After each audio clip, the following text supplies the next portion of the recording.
galerinha! Aqui é a Sabrina, sua audiobooker preferida. Gostaria de apoiar o canal? Chave Pix na descrição. Obrigada pela ajuda. Dito isso, vem ouvir comigo. Decida. Você é maluca, disse Gennaro a Ellie Sattler, observando enquanto ela se espremia de costas pela toca de coelho, estendendo as mãos. Você é maluca de fazer isso. Ela sorriu. Provavelmente, disse ela. Estendeu as mãos para frente e empurrou com os pés contra as laterais do buraco. E subitamente desapareceu. O buraco se escancarava negro. Gennaro começou a suar. Ele virou-se para Moljum, que estava de pé junto ao jipe.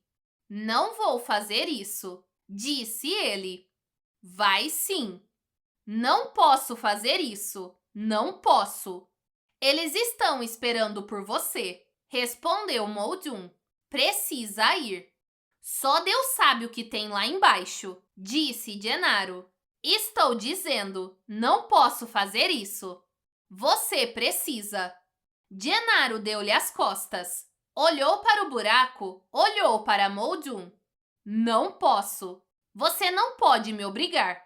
Suponho que não, disse Moljum. Ele ergueu o bastão de aço inoxidável. Já tomou choque de um bastão? Não. Não faz muita coisa, disse Moljum. Quase nunca é fatal. Geralmente só derruba você. Talvez solte seus intestinos, mas via de regra não tem nenhum efeito permanente. Ao menos, não nos dinossauros. Entretanto, por outro lado, as pessoas são bem menores. Gennaro olhou para o bastão. Você não faria isso. Acho que é melhor você descer e contar aqueles animais, disse Moljum. E é melhor andar logo. Gennaro tornou a olhar para o buraco. A abertura negra, uma boca na terra. E então olhou para Moljum ali de pé, grande e impassível. Gennaro estava suando e zonzo. Começou a andar na direção do buraco. Ao longe parecia pequeno, porém conforme se aproximava ele parecia ficar maior. É isso aí, disse Moljum. Gennaro entrou no buraco de costas, mas começou a sentir medo demais para prosseguir daquele jeito.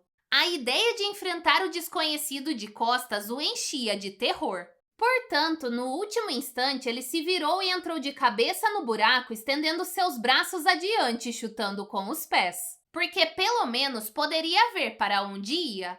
Ele puxou a máscara de gás sobre seu rosto.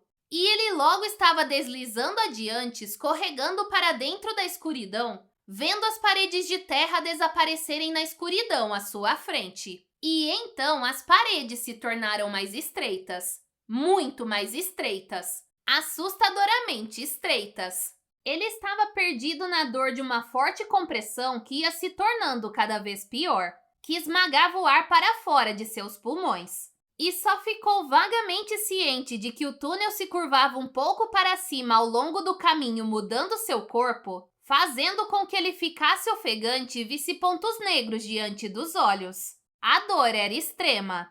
Foi quando, de repente, o túnel se curvou novamente para baixo e ficou mais amplo, e Gennaro sentiu superfícies ásperas, concreto e ar frio. Seu corpo estava de súbito livre, e quicando rolando no concreto. E então ele caiu. Vozes na escuridão. Dedos tocando-o vindo das vozes sussurradas. O ar era frio como uma caverna. Bem, ele parece estar bem sim. Ele está respirando. Ótimo. Uma mão feminina afagando seu rosto. Era Ellie. Você consegue me ouvir? Murmurou ela. Por que todo mundo está cochichando? Perguntou ele. Por quê? Ela apontou. Gennaro se virou, rolou e lentamente ficou de pé. Ele tentava olhar fixamente enquanto sua visão se acostumava à escuridão. Mas a primeira coisa que ele viu reluzindo no escuro foram olhos. Olhos verdes brilhantes. Dezenas de olhos, por toda a sua volta. Ele estava em uma borda de concreto, um tipo de aterro com cerca de 2 metros de altura.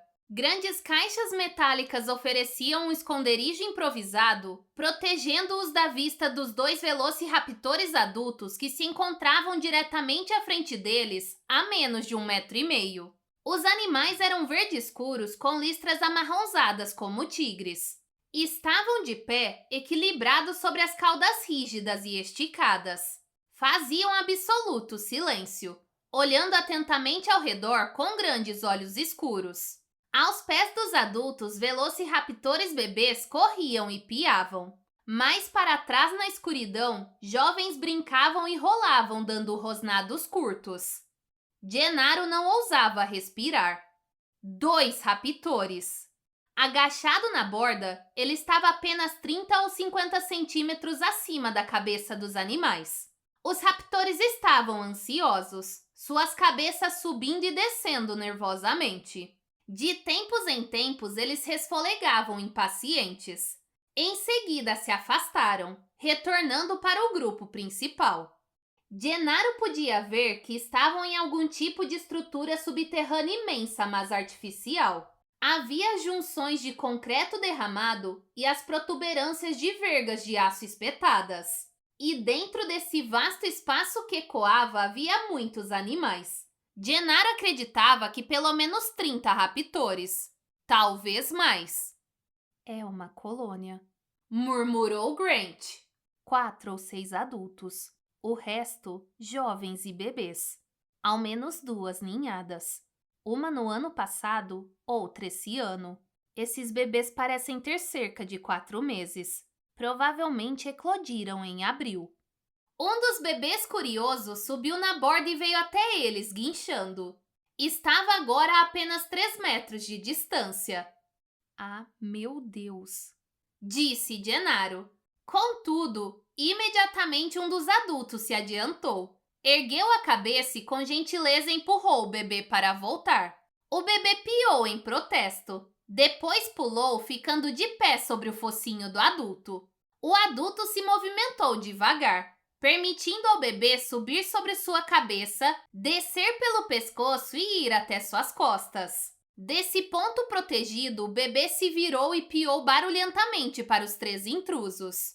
Os adultos pareciam ainda não os ter notado. Não entendo. Murmurou Gennaro. Por que eles não estão atacando? Grant balançou a cabeça. Não devem estar nos vendo. E não há nenhum ovo aqui no momento. Isso os deixa mais relaxados. Relaxados? Perguntou Gennaro. Por quanto tempo precisamos ficar aqui?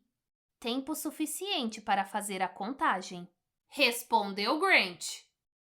Pelo ponto de vista de Grant, havia 3 ninhos cuidados por 3 conjuntos de pais. A divisão de território era centrada a grosso modo ao redor dos ninhos, embora a cria parecesse se misturar e correr em territórios diferentes. Os adultos eram gentis com os pequenos e mais duros com os jovens, ocasionalmente ameaçando os segundos quando eles brincavam de forma muito violenta.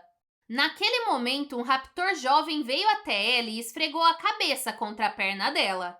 Ela olhou para baixo e viu a coleira de couro com a caixa preta. Estava úmida em um ponto e havia esfolado a pele do jovem animal. O jovem choramingou. Na grande sala lá embaixo, um dos adultos virou-se curiosamente na direção do som. Acha que eu posso retirá-la? Perguntou ela. Só faça isso rápido. Certinho. Disse ela agachando-se ao lado do pequeno animal. Ele choramingou de novo. Os adultos fungaram mexendo as cabeças. Ele afagou o pequeno jovem, tentando acalmá-lo para aquietar suas reclamações. Ela levou as mãos até a coleira de couro, ergueu a faixa de velcro com um som que se assemelhava a algo sendo rasgado. Os adultos viraram as cabeças. Em seguida, um deles começou a vir na direção dela. Ah, merda! Disse Gennaro baixinho. Não se mexa. Instruiu Grant. Fique calmo. O adulto passou por eles, os longos dedos de seus pés batendo no concreto. O animal parou em frente a Ellie, que continuava agachada ao lado do jovem atrás de uma caixa de aço. O animalzinho estava exposto e a mão de Ellie ainda estava na coleira. O adulto ergueu a cabeça e farejou o ar. A enorme cabeça do adulto estava bem próxima à mão dela, mas ele não pareceu vê-la por causa da caixa. Uma língua surgiu hesitante. Grant pegou uma granada de gás, retirou-a de seu cinto e colocou o polegar no pino. Gennaro estendeu uma das mãos contendo e indicou Ellie. Ela não estava usando sua máscara. Grant abandonou a granada e pegou o bastão de choque. O adulto ainda estava muito perto de Ellie. Ellie soltou a faixa de couro. O metal da fivela retiniu no concreto. A cabeça do adulto recuou minimamente e então se inclinou para o lado curiosa. Estava adiantando-se outra vez para investigar quando o pequeno jovem guinchou feliz e correu para longe. O adulto permaneceu junto de Ellie. E então finalmente se virou e voltou para o meio do ninho. Gennaro soltou um longo suspiro. Deus do céu, podemos ir embora? Não, respondeu Grant. Mas acho que podemos trabalhar um pouco agora. Sob o brilho verde fosforescente dos óculos de visão noturna, Grant espiou o interior do recinto onde estava na borda, olhando para o primeiro ninho. Era feito de lama e palha no formato de uma cesta ampla e rasa. Ele contou os restos de 14 ovos. Obviamente, ele não contou as cascas àquela distância. E de qualquer forma, elas havia muito tinham se quebrado e se espalhado pelo chão. Mas ele pôde contar os afundamentos na lama. Aparentemente, os raptores faziam seus ninhos pouco antes de botar os ovos. E os ovos deixavam uma impressão permanente na lama. Ele também viu evidência de que pelo menos um deles tinha se quebrado. Contabilizou 13 animais. O segundo ninho havia se partido ao meio. Mas Grant estimava que tivesse 9 cascas de ovos. O terceiro ninho tinha 15 ovos, mas parecia que haviam se partido antes da hora. Qual é o total? Perguntou Gennaro. 34 nascidos, respondeu Grant. E quantos você vê? Grant balançou a cabeça. Os animais estavam correndo por todo o interior do espaço cavernoso, disparando para dentro e para fora da luz. Estive observando, disse Ellie passando sua lanterna pela caderneta. Seria preciso tirar fotos para ter certeza, mas as marcas nos focinhos dos bebês são todas diferentes. Minha contagem é de 33. E jovens? 22. Mas, Alan, você notou algo estranho neles? Como o quê? Murmurou Alan. Como eles se acomodam no espaço disponível. Eles caem em um tipo de padrão ou arranjo na sala. Grant franziu o senho. Ele disse: está bem escuro. Não, veja por você mesmo. Observe os menores. Quando eles estão brincando, eles rolam e correm em todas as direções. No entanto, quando não estão, quando os bebês estão apenas de pé por aí, note como eles orientam seus corpos. Eles ficam de frente para a parede ou para a parede oposta. É como se eles se enfileirassem. Não sei, Ellie. Você acha que há uma meta-estrutura na colônia? Como as abelhas? Não exatamente. Respondeu ela. É mais sutil do que isso. É apenas uma tendência. E os bebês fazem isso? Não. Todos eles fazem. Os adultos também. Observe-os. Estou dizendo, eles se enfileiram. Grant franziu a testa. Parecia que ela tinha razão. Os animais se envolviam em todo tipo de comportamento, mas durante as pausas, em momentos nos quais estavam apenas observando ou relaxando, eles pareciam se orientar de modos particulares, quase como se houvesse linhas invisíveis no solo. Não faço ideia do motivo, disse Grant. Talvez haja uma brisa. Eu não sinto nada, Alan. O que eles estão fazendo? Algum tipo de organização social expressa como estrutura espacial? Não faria sentido, disse ela, porque todos eles fazem isso. Gennaro virou seu relógio. Eu sabia que essa coisa seria útil algum dia. Por baixo do mostrador do relógio havia uma bússola. Você usa muito isso no tribunal? Perguntou Grant. Não. Gennaro balançou a cabeça. Minha esposa me deu isso de aniversário. Ele olhou para a bússola. Bem, eles não estão se alinhando de acordo com nada. Acho que estão meio que na direção nordeste-sudoeste, algo assim. Ellie disse. Talvez estejam ouvindo algo, virando as cabeças para poder escutar melhor. Grant franziu o senho. Ou talvez seja algum comportamento ritual. Comportamento específico dessa espécie que serve para identificação, mas talvez não tenha nenhum significado maior. Ellie suspirou. Ou talvez eles sejam esquisitos. Talvez dinossauros sejam esquisitos. Ou talvez seja um tipo de comunicação. Grant estava pensando a mesma coisa. Abelhas podiam se comunicar espacialmente ao fazer um tipo de dança. Talvez dinossauros pudessem fazer o mesmo. Gennaro os observou e disse: por que eles não vão lá para fora? Eles são notívagos. Certo, mas parece quase como se eles estivessem se escondendo. Grant encolheu os ombros. No momento seguinte, os bebês começaram a guinchar e pular excitados. Os adultos os observaram curiosamente por um instante. E então, com piados e gritos que ecoaram no local escuro e cavernoso, todos os dinossauros se viraram e correram, descendo pelo túnel de concreto para a escuridão ainda mais distante.